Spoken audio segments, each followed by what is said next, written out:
Yo, what is up, guys? I know it's been a while since I've put together a video. The reason being is because I'm currently going through a transitional period as I take a step back from Tiger Muay Thai. I'm currently on unpaid leave as I go through the process of building out my own business. So my website is currently under construction. I have a brand developer that's doing some work for me also. I'm also consolidating and condensing and repackaging all of the content that I've put together over the last couple of years on my YouTube channel, on the podcast Live, Train, Perform, and I'm basically repackaging and repurposing that stuff so they can have some training programs available to sell online in the next 6 to 8 weeks-ish. So basically what's going to be happening is I'm going to have 3 phases of programming, which is going to be a strength phase, a power phase, and a speed phase. Roughly 6 to 8 weeks per phase. Okay, let's say 6 weeks, there's essentially 18 weeks of training. You can also extend that out for 8 weeks, 10 weeks, 12 weeks, for example. And if you did do each training block for 12 weeks, there's essentially 9 months of exercise programming. Now, the programs that I'm putting together are really high level, high quality training programs that I'm really excited to put out to the public. At the moment, I'm putting together a foundations package. So the foundations package is the prerequisites that you'll need to have in place prior to then signing up for the main training programs. The foundations program I'm going to sell for pretty cheap, entry level, like $30 or something like that. And it's incredible value for money. Once we get into the strength, power, speed training programs, they're going to sell for roughly $120-ish. All right, the quality of the product, the foundations product, is the same as the other training programs, but I do want to offer a cheaper version or a cheaper entry-level option for people that just kind of want to dip their toes in and get a feel for what my training programs and what my structure's like. What my online coaching packages basically consist of, and how things work. So that's what I'm working on over the next 1 to 2 months. I'm really excited to put this together. I'm really excited to get that out there. So keep an eye out for those programs in the coming weeks. I'll start promoting that a little bit more. Maybe have a few teasers and maybe some free links and things like that. So keep an eye on that. Make sure you hit that like and subscribe button. To finish off this video, I'm going to link in a podcast episode that I recorded with Lizzie Wright probably a year or so ago. I've had her on my podcast numerous times. Great guest, great coach, good person.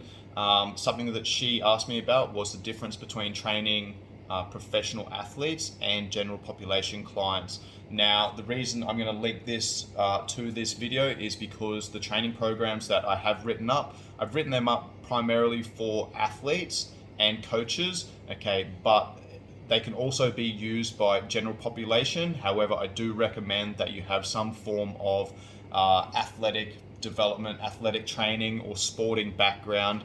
I know I've got a lot of mates that grew up playing rugby, were in the army and things like that, and they find going to the gym and lifting weights quite boring. So they want to train similar to how they trained before. They want to maintain qualities of athleticism as they start getting older into the late 30s, 40s, 50s, etc. So these training programs were essentially written for professional athletes, those aspiring to be professional athletes, and those with athletic development and sporting backgrounds.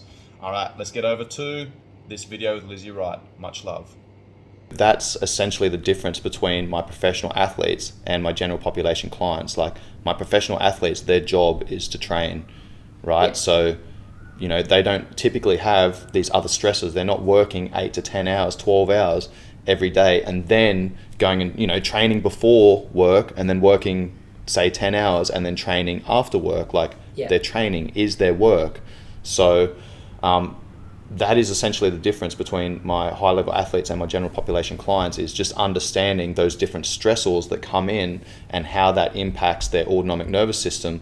Because if my high level athletes aren't working that 10-hour job where they've got someone else to answer to, they've got deadlines to meet, they've got, you know, people to get back to and shit to organize, then they're probably going to be in a position where they're not putting too much stress on their body. The majority of their stress is coming from their training. So guess what? Now we can really fucking get after their training, right? But then the average person, the majority of their stress is coming from family, finances, relationships, work, career, etc., etc. And then you go and add training on top of that, and, you know, again, you're just adding stress on top of stress. So to kind of tie all of that in with another thing you just said there about people going to the gym and training every day.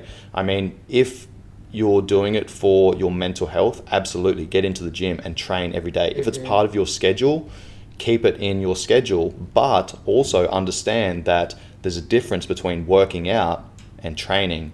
Working out is going into the gym and going, what can I do right now that's going to make me sweaty, get my heart rate up, get my respiratory rate up, leave me in a sweaty mess, make me feel good about myself for the next hour or two, because I've now produced a heap of cortisol and adrenaline, and I've become an adrenaline junkie. Because, you know, that's another issue as well, is like people who are in these highly stressed environments may have some dysfunction with their HPA axis, and they can't regulate their hormones and their adrenaline, their cortisol very well.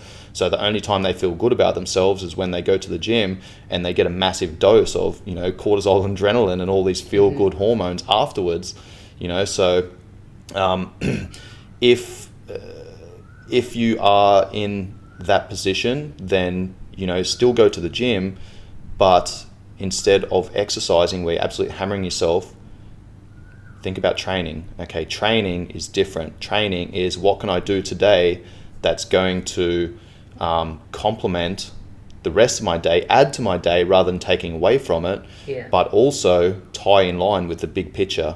Okay, and that big picture might be, I want to lose 10 kilos. I want to, you know, have higher energy levels and vitality so I can play with my kids.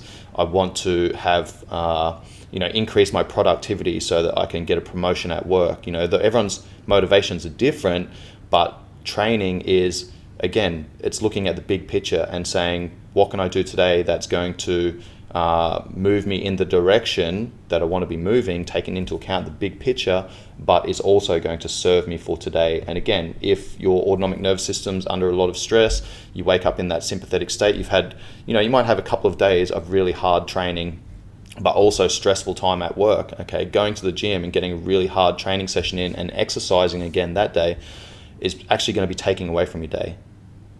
Whereas if you go to the gym and, you know, you listen to a podcast, you lay down, you do a little bit of breath work, you do some mobility work, maybe you do some light aerobic work, you know, you're probably going to be walking out of the gym feeling better about yourself, and that's going to aid in that recovery and balance out that autonomic nervous system so that, you know, you get a better night's sleep, you're able to wake up the next morning, you know, on the front foot, feeling good and ready to get after the day, rather than feeling tired and being on the back foot and playing catch up all day. And then you can train hard again the next day.